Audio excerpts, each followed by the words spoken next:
Adrien Bousseau, bonjour. Bonjour. Vous venez de recevoir le prix Jeune chercheur ici aux rencontres du numérique de l'ANR pour le projet DRAO. Vous êtes chargé de recherche à l'INRIA Sophia Antipolis et le but de votre projet, c'est de développer des outils de dessin numérique pour notamment faciliter et accélérer le travail des designers ou des illustrateurs professionnels. Oui, exactement. Donc ce qui m'a lancé dans ce projet, c'est que pour moi, le dessin, c'est un des moyens les plus directs pour exprimer une idée, mais visuellement. On peut essayer d'expliquer une idée par le mot, en parlant, mais finalement, pour des idées qui sont visuelles, le dessin permet de très rapidement expliquer visuellement à quelqu'un d'autre. Et donc dans les métiers du design notamment, un designer démarre souvent un projet en dessinant son concept afin de l'expliquer à son client ou à ses collaborateurs. Et en travaillant sur cette utilisation professionnelle du dessin, on s'est rendu compte que certaines de ces techniques pourraient aussi être utiles à Monsieur Tout-le-Monde pour s'exprimer par le dessin. Donc on a aussi cherché à rendre le dessin plus accessible à des débutants. Mais alors ce point est important puisque dans vos recherches, il y a également un volet qui consiste à aider à l'apprentissage du dessin. Oui, donc on a, en essayant de mieux comprendre les techniques des dessinateurs, trouvé certaines techniques faciles à utiliser, même pour des gens qui débutent. Donc on a développé des outils d'aide au dessin qui guident l'utilisateur et qui lui fait un retour sur la qualité de son dessin afin de pratiquer ces techniques.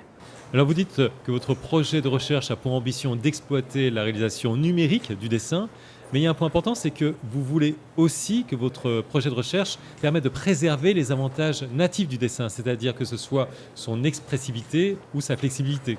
Oui, c'est ça, parce qu'il y a beaucoup d'outils de création numérique comme la modélisation 3D ou le retouche de photos, mais ces interfaces imposent beaucoup de contraintes sur le créateur.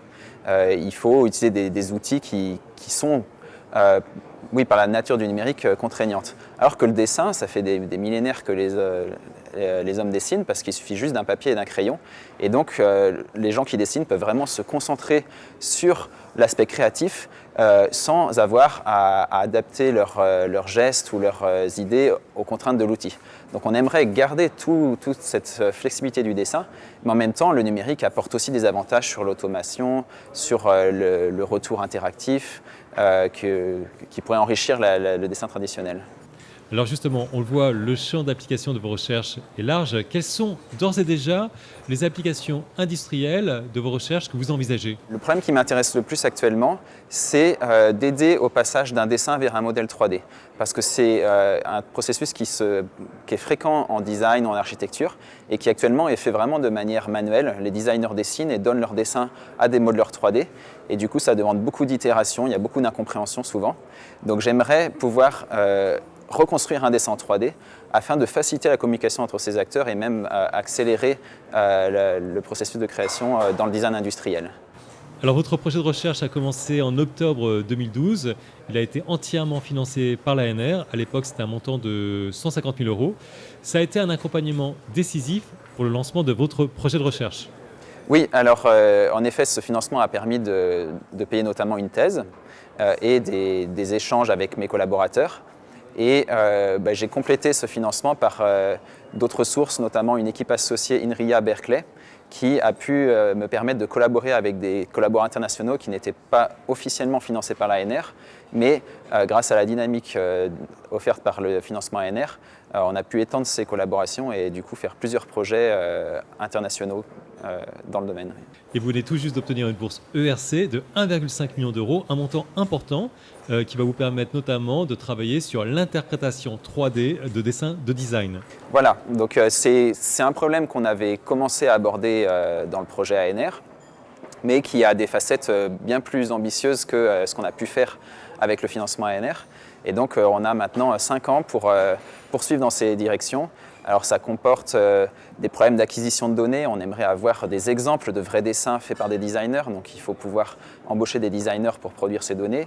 Il y a aussi des problèmes de vision par ordinateur pour essayer de retrouver l'information 3D à partir du dessin. Et il y a aussi des problèmes de synthèse d'images parce qu'on espère pouvoir synthétiser des dessins artificiels qui serviront de données d'apprentissage pour des algorithmes d'intelligence artificielle.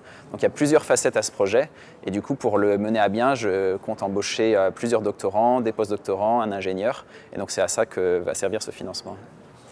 Alors l'un des points importants de vos recherches, c'est qu'il s'agit d'une collaboration multidisciplinaire, puisque vos recherches concernent à la fois la synthèse d'images, mais également l'interface homme-machine.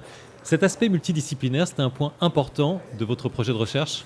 Oui, parce que moi j'avais par formation une expertise en synthèse d'images, mais le dessin est un outil interactif. J'avais envie aussi d'acquérir des connaissances en interface homme-machine.